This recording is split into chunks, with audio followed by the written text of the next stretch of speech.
Hey everyone, I'm really tongue twisted right now. I just had like a frappuccino from Starbucks, so I feel very full of energy, but like in a really good way. So today I wanted to film a video on just a perspective that um has really helped me. I'm going to be talking quite a little bit about spiritual warfare in this video as well. So here we go. I was just driving and this topic started coming up and I was just like, oh, like, let me go ahead and speak on this because I've kind of wanted to for like a while. So here we go.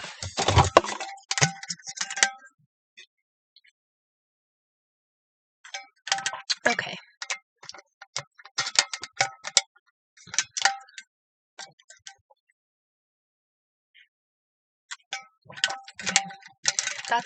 That's a life hack. This is a life hack though. If you're like me and you struggle to drink water and like sometimes you just feel exhausted, right? And this is a big bottle, so sometimes you don't want to like lift it up, like this heavy water bottle up, right? And it feels like you drink less water because of it. Get yourself a straw, put it in your water bottle, and then you can just sip on it. You know, get a bunch of water in, because I feel like it's so easy to use a straw to sip on water, and I've had water bottles that have straws, but they get like dirty or clogged really quickly, I've noticed. So that was like no bueno, but there's a life hack for you. Anyways, you can tell I'm like really, yeah, I'm all over the place. That's what caffeine does to me. So yeah, today I want to talk about, as I said, like spiritual warfare. So here we go. So as I was driving home, I just kind of was reflecting on things, right? And one thing I just was kind of laughing about is I was just thinking, you know, I love beating the enemy at his own game. What, do I mean by that? You know, the more that I go through life, right, and like see, what all I've been through, the more that I see his tactics as this game, which has been a really huge perspective shift for me because spiritual warfare can be overwhelming. It can be absolutely exhausting and taxing and just so incredibly discouraging and frustrating, especially when it feels like the attacks never seem to stop.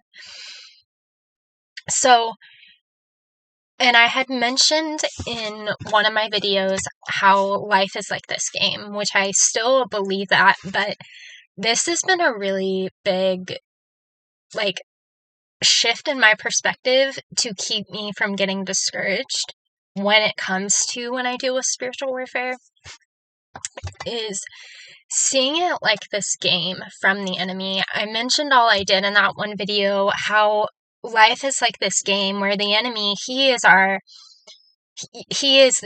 villain, right? He's our spiritual enemy, our spiritual adversary that comes to steal, kill, and destroy. And he's always like trying to attack us, right? And then,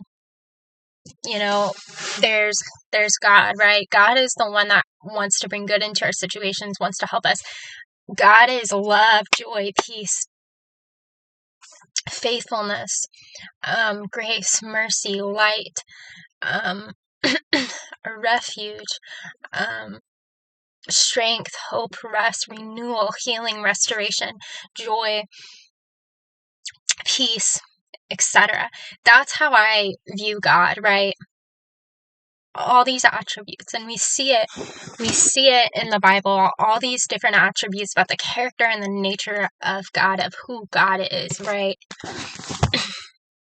And so that's who I believe God is, and that's who I've seen him to be in my life, even when I have struggled with dark times and hard times in my life. That's who I believe he is, right? But the enemy is the opposite of all those things, He's everything dark. He's everything evil and wicked, right? So in this journey of life, right? God is the one that, wants to help us, right? He wants to help us. We don't have to rely on our own strength. I find it really interesting the older I get, because for so long I didn't understand what was spiritual warfare. And I think for me, the frustrating thing is like when you're going through something and you're trying to explain to people it's spiritual, but people either look at you as you're over spiritualizing or they don't believe you, right? Because we've learned to see things in a certain way. So when I was struggling mentally, people see it through that lens. And regardless of how far I've come, right, I talk about the story of the counselor and, she's still labeling you and people are trying to drag you back into your past. And, but it's so frustrating. It's so frustrating. I get really angry at the enemy for doing that because, he's very clever. I'll give him that. But I get very angry at the enemy for doing that, not only in my life, but other people's lives, because it's so frustrating to see him try to work in that way and try to convince people of certain things when he's the one behind it. And I get really, really, really upset about that. So, what am I talking about? I'll go kind of more into specifics, but let's say you're going through something that is really spiritual, right? Let's say you're going through something that really is spiritual, right? But let's say it looks a certain way to the world, it looks a certain way to society, it looks a certain way to people around you, right? Anyone that has like struggled in their life mentally, that has felt behind in your life, you know exactly what I'm talking about. Or like, I feel like people just see me in life and like they just have certain perceptions about me because how soft-spoken I am or kind of my demeanor. But it's really frustrating sometimes because, people will not purposefully look down on you, but it's like they will, especially if you have had labels put on you, they will look at you in this way of like, oh, like this person's really struggling, like this person can't necessarily do certain things, they're not capable of certain things, right?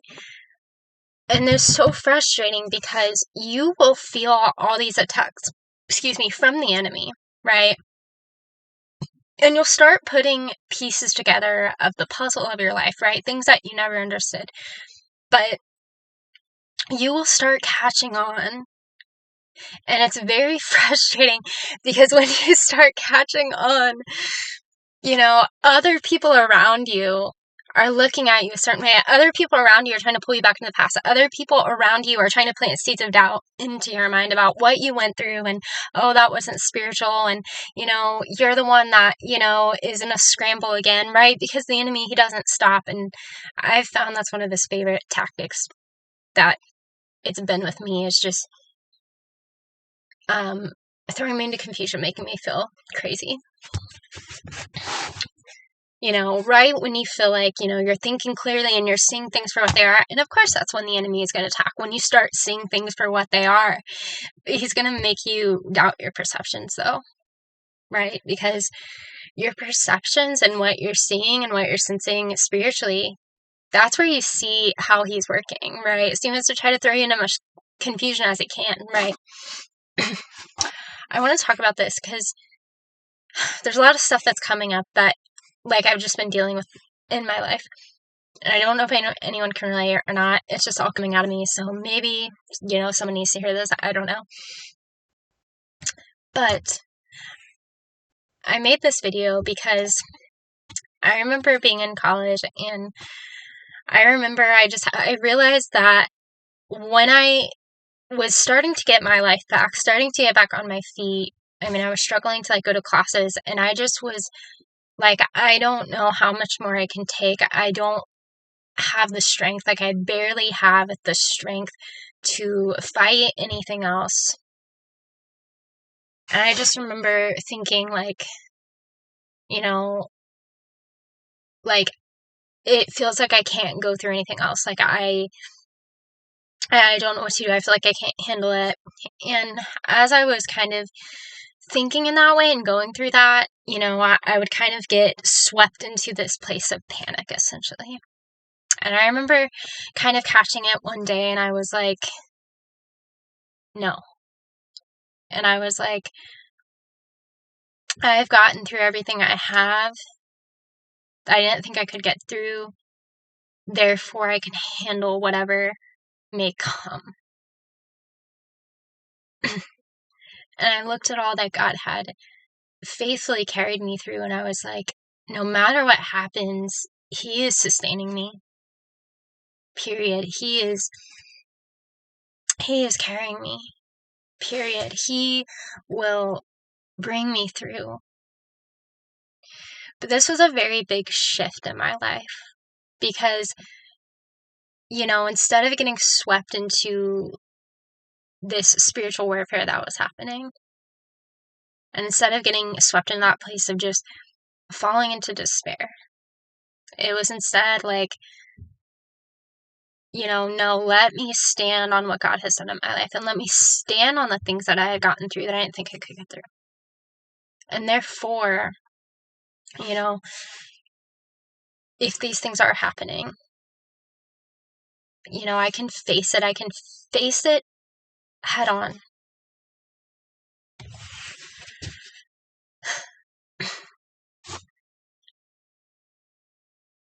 But it was around this time also where,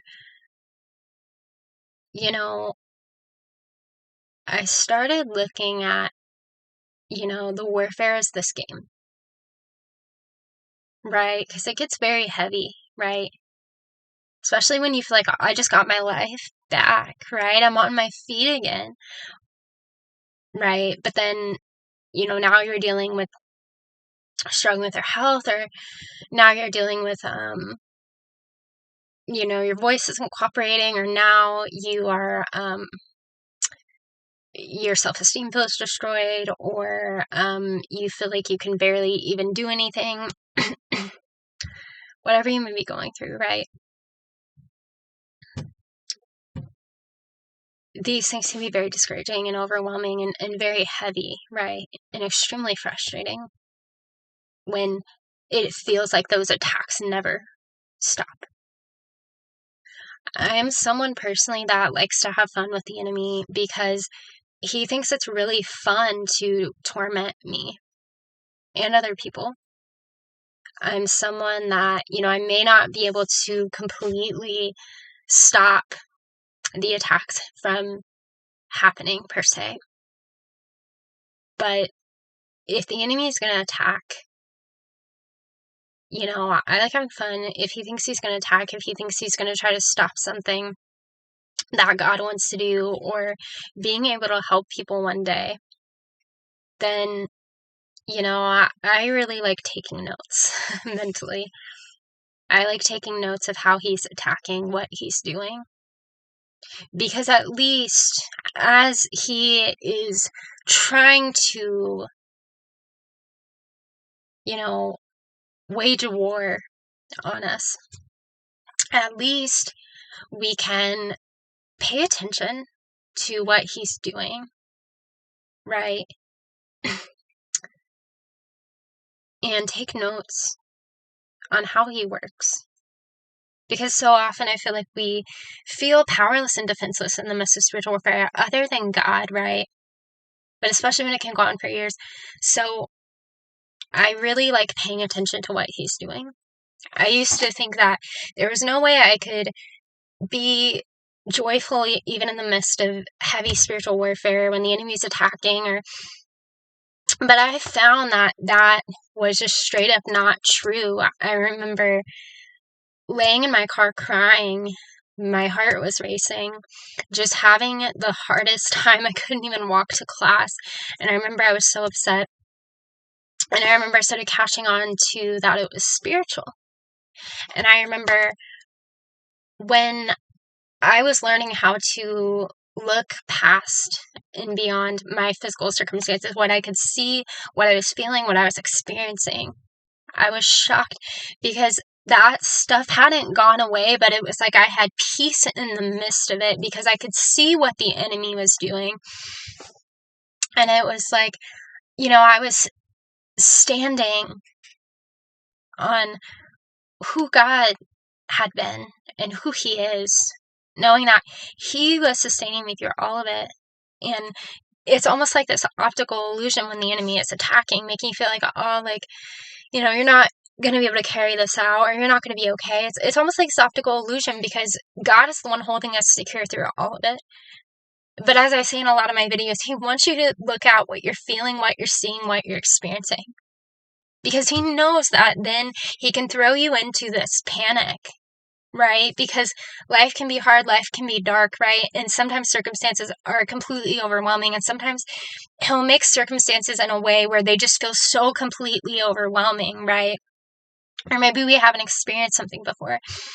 But He will make it feel like that, right? And then He'll try to get you to fall into despair based on what you're feeling, based on what you're seeing, based on what you're experiencing.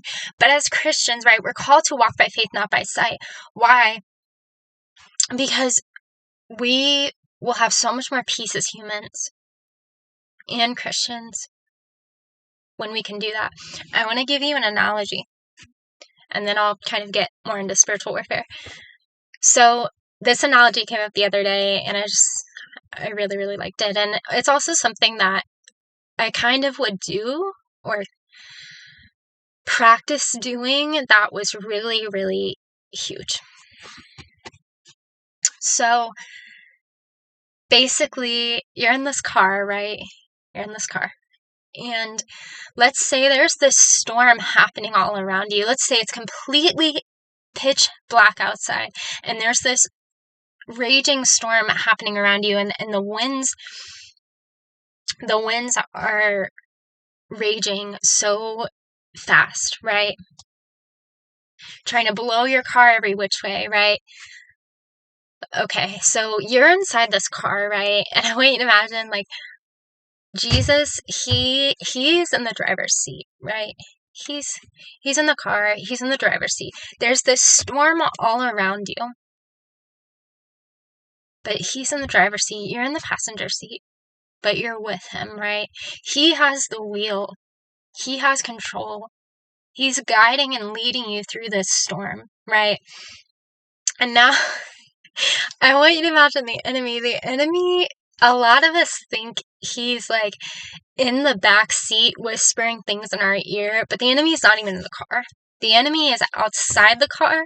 The enemy is like trying to throw rocks and stuff at the car. Just imagine that.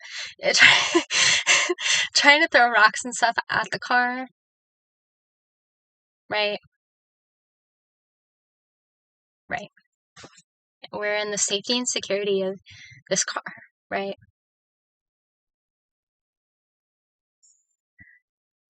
Now, I mention this analogy essentially because, or this imagery, because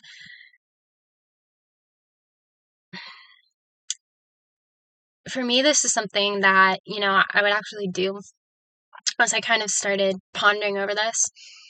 Is, I would have the radio on, right? So I'd have my worship music on. And here's the thing, when you're driving in a car, right, where do your eyes have to be? They have to be forward, right? They're looking forward, right? You're not really supposed to be looking left and right and like what's going on unless you're changing lanes. But you're not really supposed to have your eyes shifting every which way, right? So I want you to imagine that, right? Based on that imagery. So you're in this car, and there's all this stuff happening around you, just surrounding you.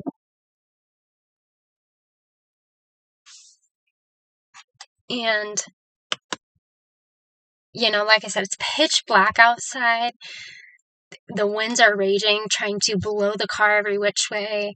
It's completely storming. It's very scary, right? And sometimes you're not even supposed to be on the road when it's storming that bad, right?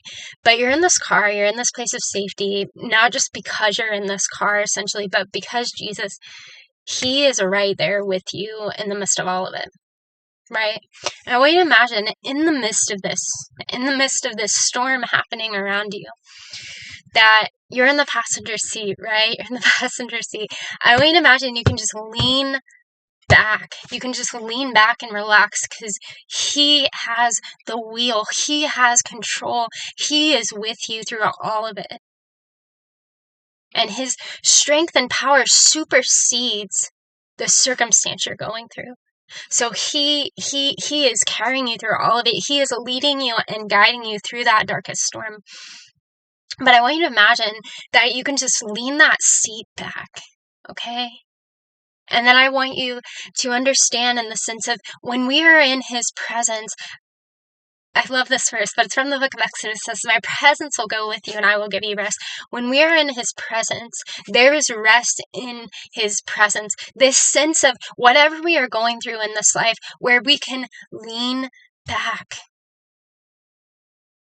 where we have peace in him, and not just peace, but rest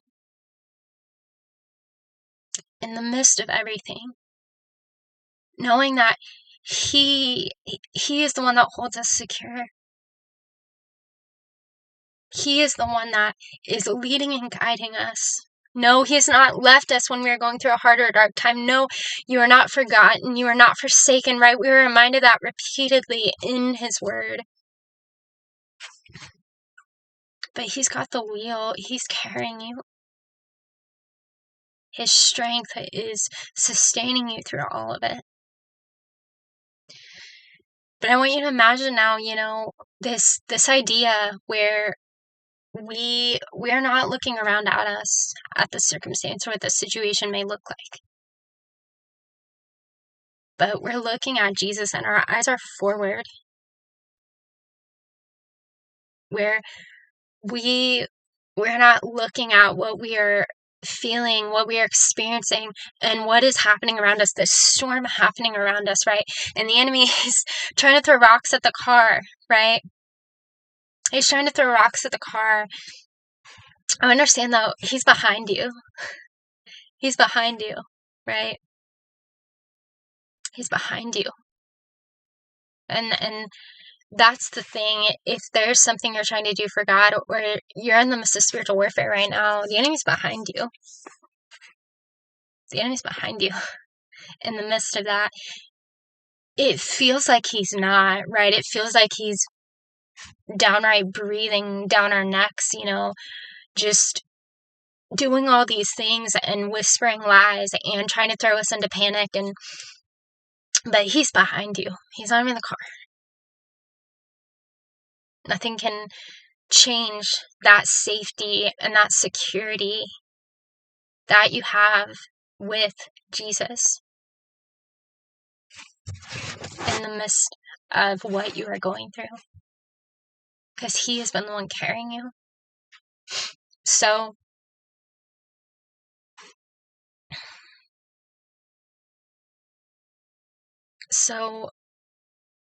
I want you to imagine you being able to keep your eyes forward.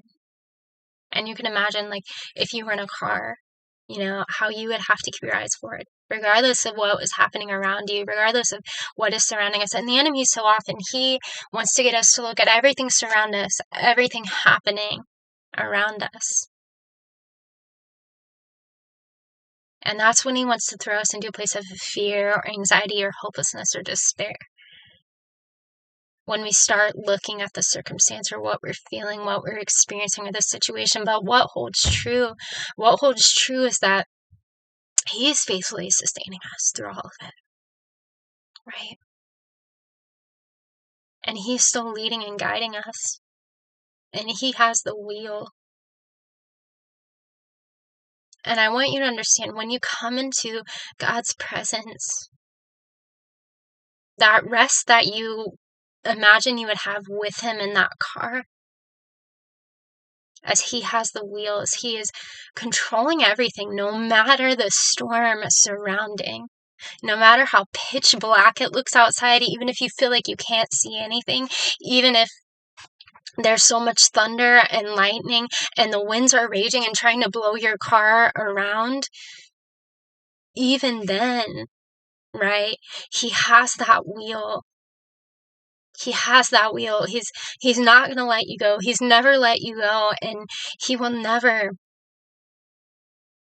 let you slip out of his hands, right? Because we have that eternal security, right? But we also know his eternal strength that is sustaining us through everything. But I want you to imagine, kind of from that example, right? Being in the car. Now imagine when you go into God's presence, that no matter what you may be going through, no matter what may be surrounding you, that you can just lean back and fall into his arms, that you can rest in his arms.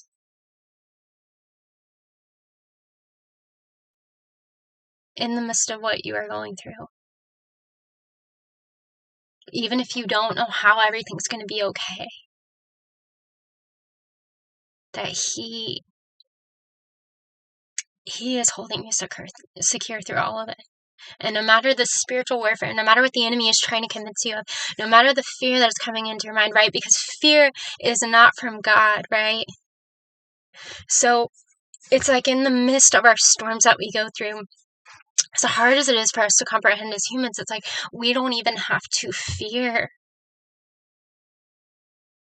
Because we know he is sustaining us through all of it. We wonder how we're going to get through it. He is sustaining us through all of it.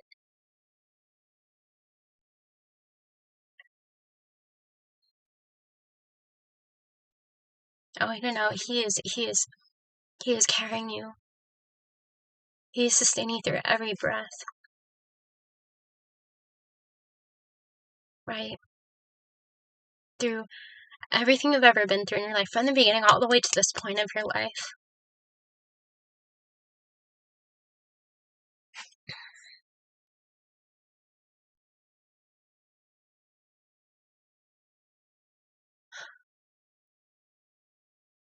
But I want you to know that in his presence there is rest.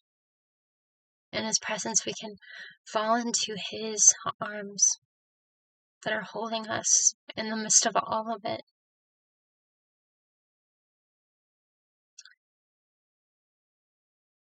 I talked about how spiritual warfare is kind of like this game. Because as I've gone through life, I've seen, the enemy try to do something in my life, and then I've seen God, do something or restore something. I believe it's almost like this battle between God and between the enemy. And, make no mistake, the enemy, he's always trying to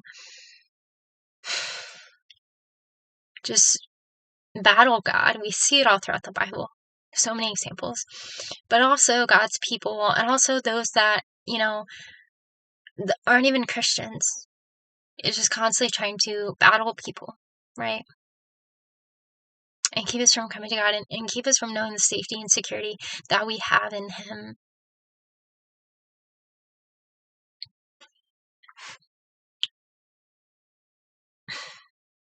I want to share something that I felt God ministered to me when I was really struggling. And, I was crying and I was upset about some pain that I was going through, and yes, like the physical stuff that I was dealing with. And, I was just having all these realizations. I was like, I don't know how to make this better in my life. And I was in a lot of pain, and I'm like, I don't know how to move forward from this. And I remember I got back to my apartment, and I just, I was like, I need Jesus. And I just sat on my floor, and I just felt God minister to me, it's time to rest in my arms. And I remember I just was crying at that point and just so taken aback, because see, I hadn't learned to view God in that way, as this person that I could rest in, as this place of safety and refuge. We're told out all throughout the Bible, but where it was like I can truly just rest in his presence and in his arms. But as he ministered that to me, the first question that came up, I was just like, right now or in this season, and the word always came up in my spirit, and it was a very big life-changing moment for me as God was ministering that to me. And I understand he ministered that to me for a number of reasons, but it really changed the way that I looked at God, right? That there is rest in his arms, there is rest in his presence. Not just that we can trust in him, but we have rest in him. I've said this before, but that our hearts have a place to rest in him and his heart. And the peace we have in Jesus. That he is the one sustaining us through all of it. But I want you to understand, when you come to God, and this goes for like trusting God, this is kind of for me what trusting God looks like too, and just how my relationship has changed over time. But, when you come to God, that you can just breathe, that there's a release, that we can let go, that you can lean back into his arms. In fact, when I spend time with God, a lot of time I'm like laying down, or I'm like laying down. Like I don't even sit at a desk anymore to like read the word or like spend time with him. Like I literally just like lean back. And it sounds so simple, but I can't tell you how huge it has been, because it has just been a reminder of that association, of the rest that I have in him. And that when I come to God, whether I'm reading his word, whether I'm talking to him in prayer, and just spending time in that stillness and that solitude and just seeking him, it is this rest that I have. And it reminds me of that I can just lean back. I can just fall into his arms in the midst of what I am going through. There is rest in his presence. And I never would have understood that had I not gone through the dark times that I had and seen God sustain me through everything. So I speak from that place of remembering how dark things once were, how long things felt like they lasted for years, and how afraid I was, how terrified I was to be going through what I was at the time and feeling like I would never get through it. And God was teaching me about rest, but not fully understanding, like, I am okay, everything is going to be all right, I am safe in his presence. No matter what the enemy is trying to do, no matter what I'm going through, there is safety in his presence. I can take a deep breath. I can relax. He is sustaining me through all of it. And I know it doesn't take away the pain, and I know it doesn't take away the anxiety. But it's in this way where we would just know we have that rest in the midst of everything, and understand the enemy is the one that wants to try to get us to look at our circumstances, the hopelessness of what our circumstances look like, or what we're feeling, or what we're experiencing. But God wants us to know and be reminded that he is holding us secure in the midst of all of that. And because of that, we can be still. We can be still and just know that, he is sustaining through all of it. That we don't have to follow the fear when it comes up in our mind, or the anxiety.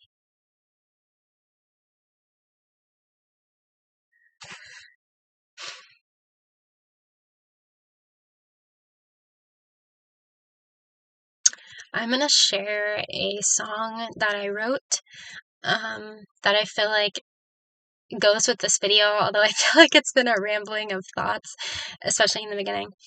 But this song is called Resting Place. And I wrote this song because I was being reminded in that moment, like when that anxiety came and that fear came in that moment, I wondered, how am I going to get through this moment? You guys know those moments that feel painful or feel completely overwhelming. I wrote this song reminding me of what is the truth, right? That stands firm and sure and who he has been in my life. And the word that came up was resting place. He has been my resting place. And I wanted to share it with you just in case that any of you may be feeling like this, because this is a song that God really used to minister to me. Yeah. So I'm not going to sing it, but I can go ahead and like speak it, I guess, almost like it's a poem. But I am like more inclined when it comes to like songwriting, like